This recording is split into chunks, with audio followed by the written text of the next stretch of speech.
Winning! There's this YouTuber, and he's got some channels that follow around on him. And anyway, the hoods on all his cars are always open.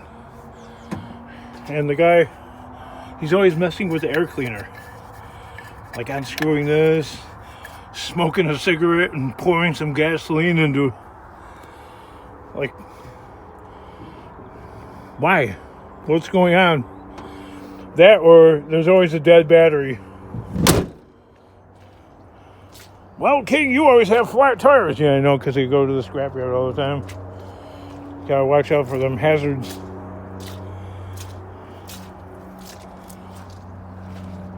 So all this guy does is walk around the compound there and look at his garbage. Actually taking inventory here.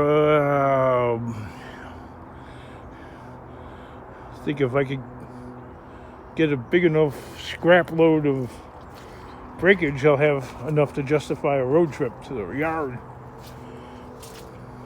Oh, did you see the price of copper? It's way up. Number one, $3.50 a pound in my area.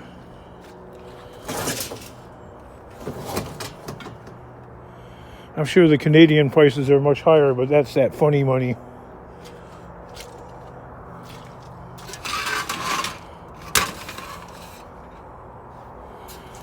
That's all that guy does. A little bit of copper. Even the guy at the scrapyard asked me, he's like, did you notice the price of copper has gone way up? Do you have any laying around? I'm like, nope.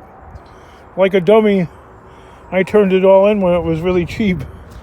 Even though people that watch my channel are like, I'm saving my copper. And I'm like, I'm scrapping it. I'm turning it in.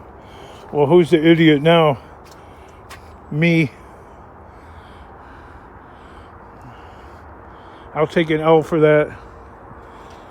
I'll admit, I'm not so great.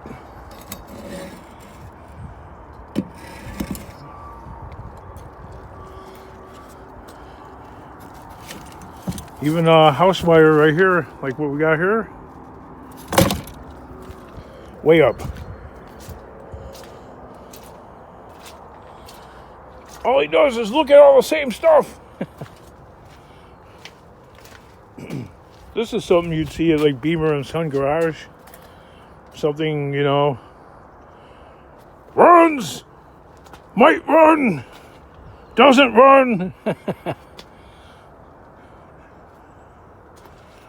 Look, he's got all that stuff hoarded in there and it doesn't do anything. Yeah, I know. I was going to go to a flea market a long time ago. That never happened. There's some tidbits. But what we're going to do today, I'm going to head out to that scrap farm there and maybe collect some goodies there. Definitely some diesel tanks. What have you done to that cab? Not much. Cut that off. That's about it. And a few other pieces. That's the progress there.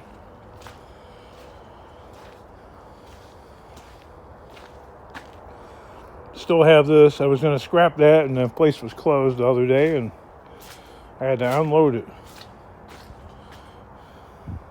Actually, I need to get back out on the streets there, curbside collecting, and find some ceiling fans, which I used to find left, right, and center because I'm too cheap.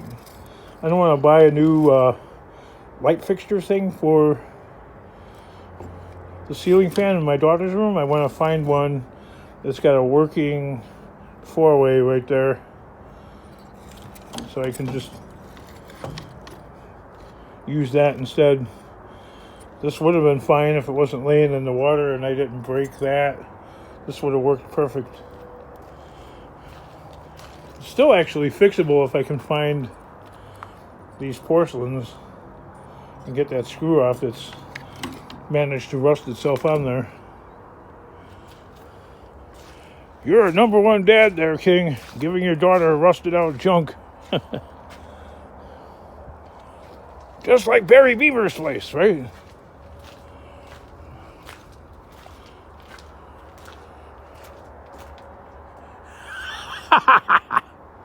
Winning!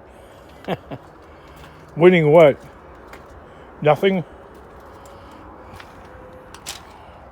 Is there some kind of imaginary race going on that I don't know about?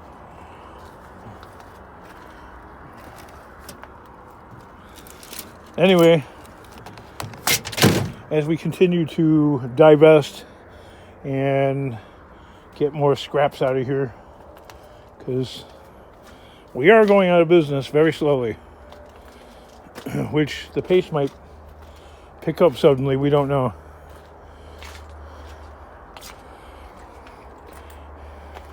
Last we checked, I made it this far in here, and I got other things going on in life that are not scrap related, really. So,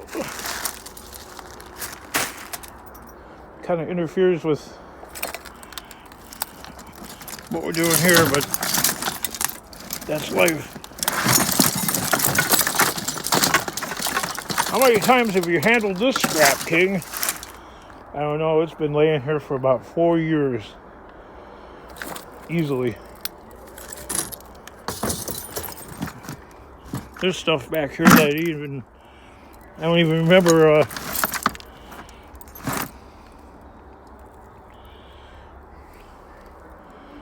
Wowzers.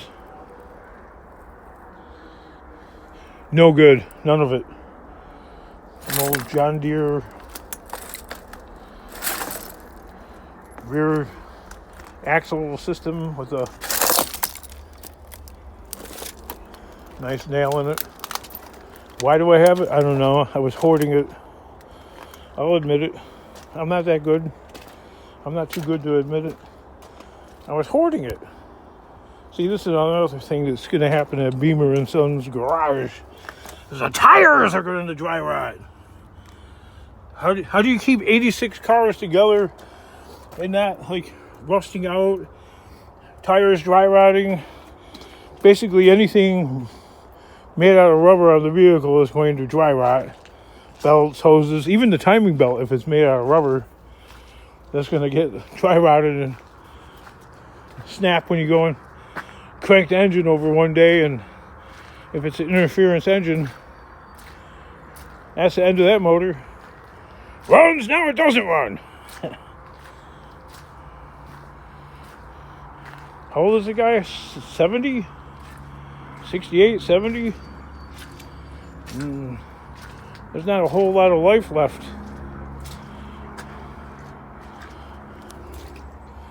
You got that many vehicles, you ain't never going to sell them, fix them up the rate you going. Winning! I don't know how, but okay.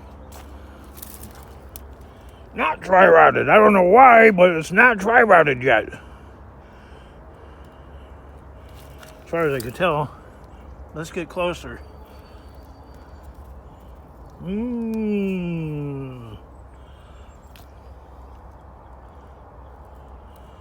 What do we have here? We've got some dry rot. So we couldn't sell this truck without a customer noticing the dry rotted tires and then the vehicle fetching a lower price.